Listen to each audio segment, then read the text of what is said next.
Today I'd like to do a little review of the Smith&Wesson 1911 CT 45 ACP 1911 pistol. This is the enhanced model, the E series, the new stuff. Let's start with some of the things I like about this.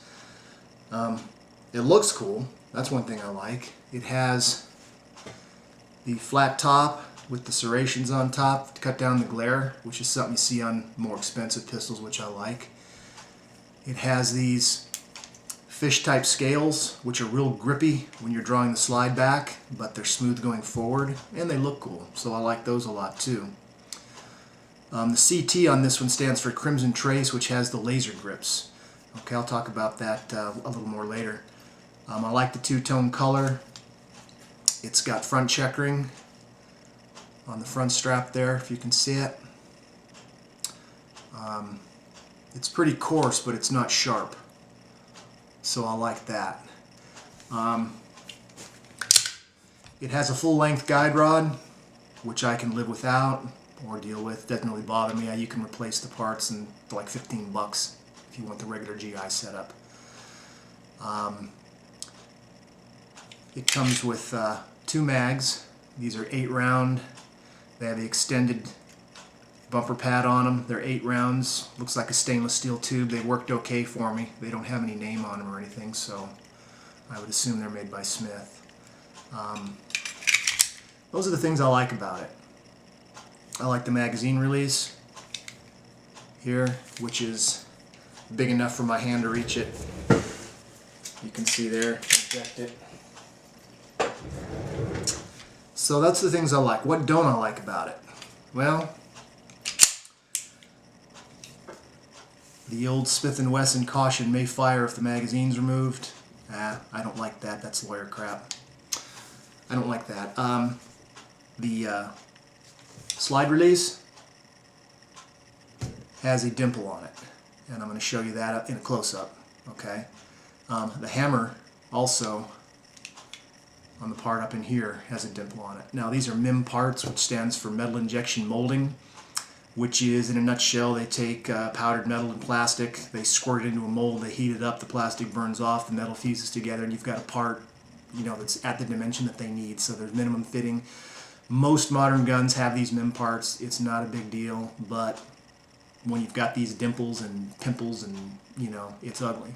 Now I initially thought that that was just, you know, I got a bad one, but my father has a Smith&Wesson, one of the older models, you know, that's several years old, and his gun had the same artifacts on it, so apparently that's the way Smith is making their parts.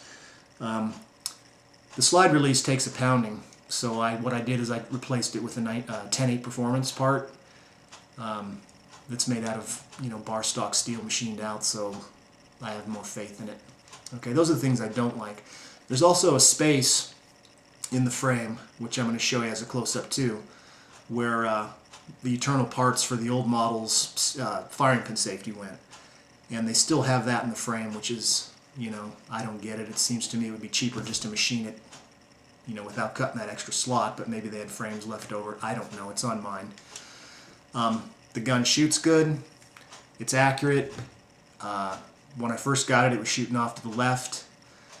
The rear sight appeared to be centered, so I started looking at the front sight, and it was off just a bit. So I moved the front sight, and now I'm back on, so that's all good. The reliability's been good. I haven't tried it with hollow points yet.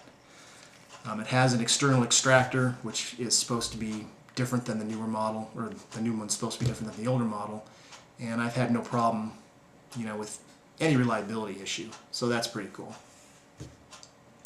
Now the Crimson Trace laser grips, these are pretty cool. Initially I was going to buy this model without them, but they didn't have it. It's been very popular, so I decided, hey, let's try the grips. They have a switch right here that switches them on and off. So you flick that on, if I can do it, there we go. And then the on-off switch for the grip itself when you're firing is here. And that you can see the laser lighting on my finger. Okay? So when you have your shooting grip, your finger here will depress that and fire the laser. Okay? The downside, if you have a big hand like I do, is sometimes I get no laser, it reflects off my finger. Okay, so if you have a big mug, may not work. They're fun to train with. They're kind of cool at the range. I don't know if in an actual, encounter with someone, if you would actually see that dot. But where they really do shine, pardon the pun, is in dim light at night. If you have an intruder in your home or something like that, the laser really, you can really pick out your target. To me, it's better than night sights or anything like that. Of course, it could work, both ways too. So that's something to think about. Anyway, I'm gonna field strip this bad boy, and we'll see what's inside.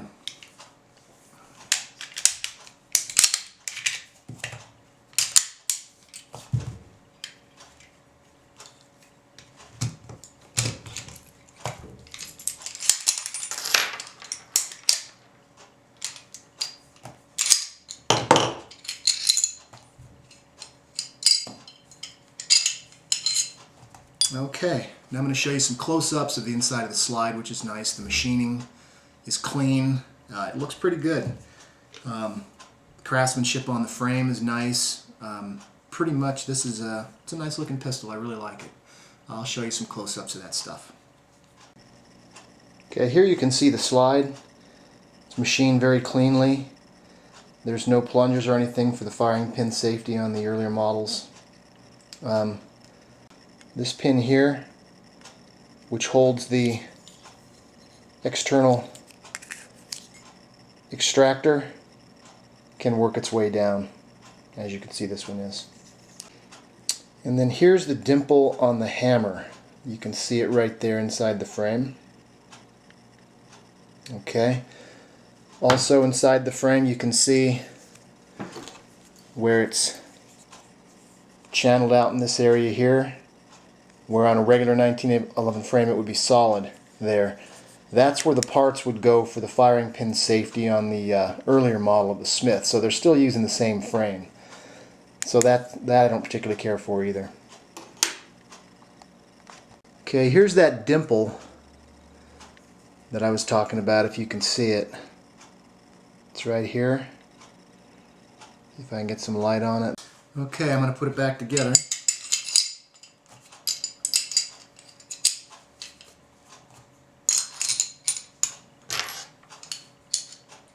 Oh, the raw excitement of 1911 field stripping.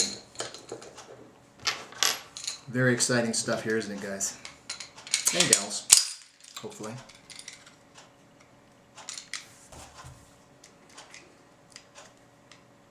Gotta line up that notch. Very important.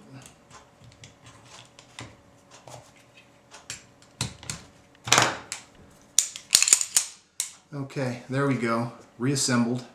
What I'm going to do now is check the trigger pull and let you know how much it weighs. I'm using a Lyman trigger pull gauge. Okay, I've done it 5 times. Averages out to be 4 pounds, 10 ounces. Not a bad trigger pull.